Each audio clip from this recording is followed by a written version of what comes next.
अस्सलाम वालेकुम, बोल न्यूज़ हेडक्वार्टर्स में खुश आमदेद। मैं हूं मोहम्मद कामरान। मैं हूं शाइस्ता शहजाद। मैं हूं महविश निसार। हेडलाइंस आपने मुलाहिजा की, बुलेटिन में बात होगी। इजलास कम, वक्फे ज्यादा। हुकूमत दामन बचाती रही। ऑपोजिशन का वोटिंग पर असरार। शहबाज लंबी तकारीर से घबरा गए। सियासी यूनिवर्सिटी किसकी? फवाद को एक और सरप्राइज का यकीन।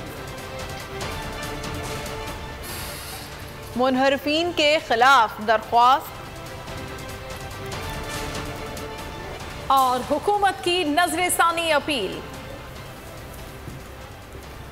इन सब खबरों को हम बुलेटिन में शामिल करेंगे, लेकिन सबसे पहले खबर आपको देंगे। हुकूमत का अदम एतमाद से फरार और अपोजिशन का इसरार। कौमी असम्बली 10:30 बजे इजलास शुरू हुआ और अभी तक जारी है, लेकिन अब तक तहरीक अदम एतमाद पेश नहीं की जा सकी। इजलास के 11 में से 5.5 घंटे वक्फे की नजर हुए। सबसे पहले हंगामा आराई पर वक्फा हुआ, फिर नमाज का वक्फा, उसके बाद इफ्तार का वक्फा और अब नमाज इशा और तरावी का वक्फा। दिन भर हुकूमती बेंचेस से तवील तकारीर करके तहरीक अदम एतमाद से फरार का रास्ता अपनाया जाता रहा।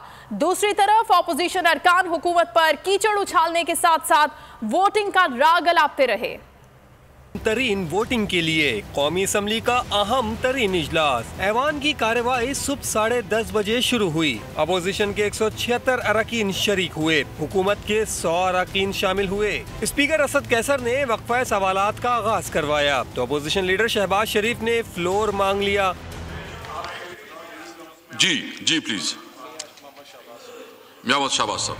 शहबाज शरीफ ने तकरीर शुरू की तो हुकूमती बेंचेस से गद्दार के नारे गूंज उठे। जी प्लीज वाइंड अप करें, प्लीज वाइंड अप करें। मैं सब वाइंड अप कर ली। इजलास आधा घंटा ही जारी रहा, फिर 12:30 बजे तक मुलतवी कर दिया गया। This is not fair. मैं इस तरह करता हूँ 12:30 बजे तक मैं इजलास एडजर्न करता हूँ। 12:30 बजे तक। वक्फे में हुकूमत और अपोजिशन अरकान घुल मिल गए। अरकान एक बेंच पर आ गए, साथ गपशप भी लगाई। फिर इजलास 2 घंटे ताखीर से शुरू हुआ। कुछ देर कार्रवाई जारी रही, फिर इजलास में अफ्तार और नमाज का वक्फा आ गया। ऐवान की कार्रवाई 7:30 बजे तक रोक दी गई। इजलास के एजेंडे में तहरीक अदम एतमाद पर वोटिंग 4थे नंबर पर है। 6 नुकाती एजेंडे में वक्फा सवालात और 2 तवज्जो दिलाओ नोटिस भी शामिल हैं। अभी आपको बताएं कि इमरान खान के लिए बतौर साबित वज़ीर आज़म सिक्योरिटी का इंतजाम किया जाए। प्रिंसिपल सेक्रेटरी आज़म खान ने वजारत दाखिला को खत लिख दिया। खत में सेक्रेटरी दाखिला को कहा गया है कि वजारत उज़्मा से अलग होने के बाद सिक्योरिटी की नौयत क्या होगी, मुकम्मल सिक्योरिटी जायजा रिपोर्ट फराहम की जाए। इस बारे में जानते हैं बोल न्यूज़ के नुमाइंदे अकील अहमद से। अकील, आगाह कीजिएगा इस दरख्वास्त। जी देखिए, वज़ीर आज़म के प्रिंसिपल सेक्रेटरी आज़म खान की जानिब से जो है वो सेक्रेटरी वज़ारत दाखिला को एक खत लिखा गया है और उनसे जो है वो तफसीलात मांगी गई है कि जो साबिक वज़ीर आज़म होता है उनकी सिक्योरिटी की जो नौयत होती है उसके हवाले से जो है वो तफसीली तौर पर उन्हें आगाह किया जाए। खत में ये भी कहा गया है कि जो साबिक वज़ीर आज़म को जो है वो किन कवानीन के तहत जो सिक्योरिटी फराहम की जाती है उसकी उनको तफसीलात दी जाए। जबकि खत में ये कहा गया है कि वज़ारत उज़्मा से अलग होने के बाद सिक्योरिटी की क्या नौयत होगी, कितने एहलकार साबिक वज़ीर आज़म को सिक्योरिटी में तैनात होंगे। इस हवाले से जो है वो वज़ारत दाखिला उनको जो है वो तफसीली तौर पर आगाह करे। वज़ारत दाखिला की जानिब से जो है वो खत वसूल होने के बाद जो है वो एडिशनल सेक्रेटरी को जो है जरूरी कार्रवाई के लिए मार्क कर दिया गया है और वज़ारत दाखिला के हुकाम का कहना है कि खत का जायजा ले रहे हैं और प्रोटोकॉल के मुताबिक साबिक वज़ीर आज़म को सिक्योरिटी फराहम की जाएगी। जी बहुत शुक्रिया अकील अहमद, आगाह कर रहे थे। और वजीर खारजा शाह महमूद कुरैशी ने बैरूनी साजिश की तहकीकात का मुतालबा कर दिया। कौमी असम्बली से खिताब में कहा, इन कैमरा इजलास में अमेरिका में पाकिस्तानी सफीर को बुलाकर ब्रीफिंग ली जाए ताकि दूध का दूध और पानी का पानी हो जाए। अमेरिकी मुशीर सलामती ने बराह रास्त कहा था, रूस नहीं जाओ। ऐसा कहां होता है कि एक खुद मुख्तार कौम को किसी मुल्क के दौरे से रोका जाए। किसी मुल्क से बिगाड़ना पाकिस्तान का मकसद नहीं। हमें आजाद खारजा पॉलिसी चाहिए। पाकिस्तान की तारीख आइन शिकनी से भरी पड़ी है। हमने आइन शिकनी ना पहले की ना कभी आइंदा करेंगे। अब भी अगर मोज़ेज़ मेंबरान हिज़्ब इख्तिलाफ उस डॉक्यूमेंट के बारे में सवालिया निशान रखते हैं। Let's go into in camera session and let the ambassador of Pakistan in Washington come and tell the House and brief the August members of the House that whatever he sent, does he stand by that or not? दूध का दूध पानी का पानी हो जाएगा और हमें किसी कैंप पॉलिटिक्स का हिस्सा बनने की जरूरत नहीं है और हम जानते हैं कि उसके मकासद क्या थे। We want good relations with everyone and we don't want to be hostile to any country. That has been our policy. और इमरान खान कहते हैं कि अगर कौम फैसला करे कि आजाद खारजा पॉलिसी कौम को चाहिए, पिछले कई दहाइयों की तरह आपने रेंगते रहना है, चूंटियों की तरह, शाहीन के परों की तरह उड़ना है या चूंटी की तरफ रेंगना है, ये आज फैसला करना है कौम ने। अभी खबर शामिल करते हैं। वजीर आज़म इमरान खान की ज़ेर सदारत वफाकी काबीना का इजलास इस वक्त जारी है और इस इजलास में मुल्क की मौजूदा सूरत हाल का जायजा लिया जाएगा और अहम फैसले भी इस इजलास में मुतवक्के हैं। मजीद हम जानेंगे ब्यूरो हेड गुलाम मुर्तज़ा से। गुलाम, अब इस इजलास में कौन से अहम फैसले हैं जो वजीर आज़म इमरान खान की जानिब से मुतवक्के हैं?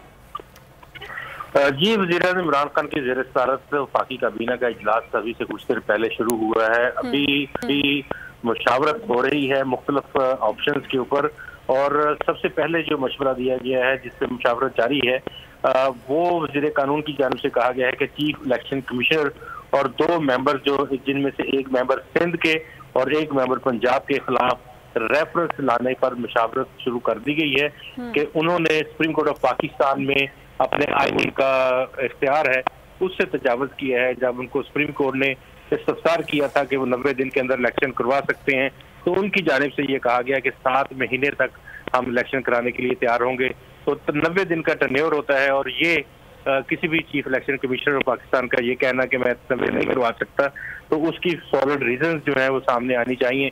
इस हवाले से इस काबीना इजलास में मुशावरत की जा रही है और इसके साथ साथ जो इस वक्त प्रिवेलिंग सिचुएशन है, जो सूरत हाल है, इस सूरत हाल पर भी मुशावरत की जा रही है। कुछ ज़राए ने ये भी खबर दी थी कि वज़ीर आज़म के साथ। बहुत शुक्रिया आपका गुलाम मुर्तज़ा तमाम तर तफसीलात के लिए। कौमी असम्बली सेक्रेटेरिएट का आला सतह का इजलास जारी है। ज़राए के मुताबिक इजलास में तहरीक अदम एतमाद पर वोटिंग के मामले पर मुशावरत की जा रही है। इजलास में स्पीकर कौमी असम्बली असद कैसर, सेक्रेटरी कौमी असम्बली और एडिशनल सेक्रेटरी दीगर अफसरान भी शामिल हैं। सेक्रेटरी कौमी असम्बली और एडिशनल सेक्रेटरी ने स्पीकर असद कैसर को तहरीक अदम एतमाद पर आज ही वोटिंग कराने की एडवाइस दी है। मज़ीद इस बारे में जानते हैं सिद्दीक साजिद से। सिद्दीक, आगाह कीजिएगा, अहम मशवरे जारी हैं?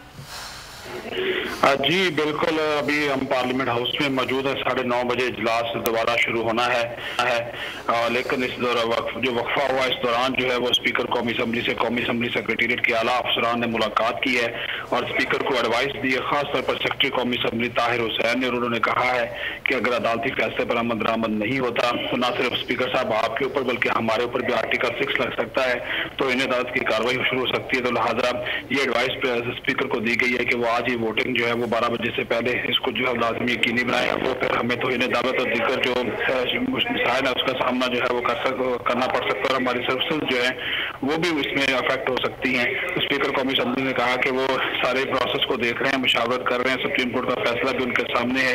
और इससे पहले जब स्पीकर कौमी असम्बली ने अपोजिशन और जो हुकूमती अरकान थे उनके साथ भी मुशावरत की थी, लेकिन स्पीकर कौमी असम्बली ने अभी तक वोटिंग जो है वो नहीं करवाई। अब 9:30 बजे दोबारा इजलास होना है और कौमी असम्बली सेक्रेटेरिएट के अफसरान ने खुद को बचाने के लिए ये स्पीकर को एडवाइस दे दी है और बाकायदा तौर पर तहरीरी एडवाइस दी है कि वो आज ही वोटिंग करवाएं। अगर कल सुप्रीम कोर्ट कौमी असम्बली और दीगर अमले को बुलाती है तो फिर कौमी असम्बली के अफसरान ये बयान वहाँ पे लेंगे कि वो तो स्पीकर को पहले ही एडवाइस दे चुके थे। जी, पहले स्पीकर को एडवाइस दी जा चुकी है। शुक्रिया सिद्दीक साजिद। सब्सक्राइब करें और बेल दबाएं ताकि कोई खबर रह न जाए।